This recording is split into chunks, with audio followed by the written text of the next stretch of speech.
Yan guys, good evening. T-shirt lang tayo ngayon. Quick lang naman to, ito yung about sa Xbox guys. Kaya naka-green tayo, may X tayo dyan. Alam nyo ba guys, na yung ginawa ngayon ng Xbox, yung nabili mo na physical games, once na nilagay mo siya or sinalpak mo siya sa Xbox Series X mo, magiging o mako-convert na siya na parang magiging digital na siya.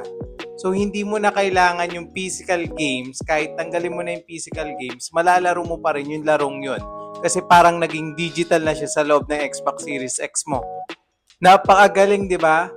Ganun dapat ang ginagawa, Sony. Sony, ganun yung ginagawa. Hindi kagaya ninyo. Di ba? Naglabas ng statement ngayon ng Sony. Ano yung statement ng Sony? Na yung pinurchase nyo sa kanila, license lang. So, hindi nyo own yung purchase. It's just a license. Pinapayagan lang kayong gamitin. So, para lang siyang Xbox Game Pass. Which is, panis pa rin sila sa Xbox Game Pass. 'Di ba? Napakaganda ng ginawa ngayon ng Xbox guys. Sobrang galing ng ginawa nila. Ayun yung parang futuristic talaga. Bihira mo ipapasok mo yung disc sa loob ng console mo. Tapos pwede na kahit hindi mo dala yung bala. 'Di ba? Anytime pwede mong bitbitin yung console mo kahit iwan mo na yung bala kasi malalaro mo na yon habang nakapaloob na siya o parang naka-install na rin yung bala o yung laro doon sa loob ng console mo.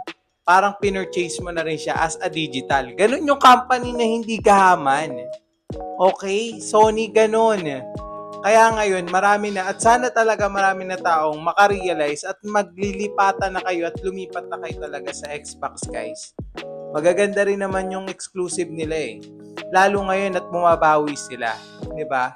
Ganon dapat Sony. Hindi yung ginagawa nyo. Tapos ito pa yung maganda guys sa kanila. Kasi hanggang ngayon daw, sabi na naman ng Xbox na itutuloy at isusupport nila yung physical disc. Ganyan, di ba? Ganon. Ganon, wag niyong patayin yung physical disc. Ganyan dapat Sony.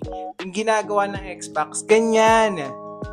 Ang astig ng Xbox ngayon, kaya tayo naka-green, 'di ba? Pagbibigay pugay ito sa kanila. Ang angas ngayon ng Xbox, astig ang Xbox, guys. 'Di ba? So yun lang naman, ano ba yung thoughts nyo about doon? Ang angas ng Xbox, guys, yun talaga yung para sa akin at update lang naman natin.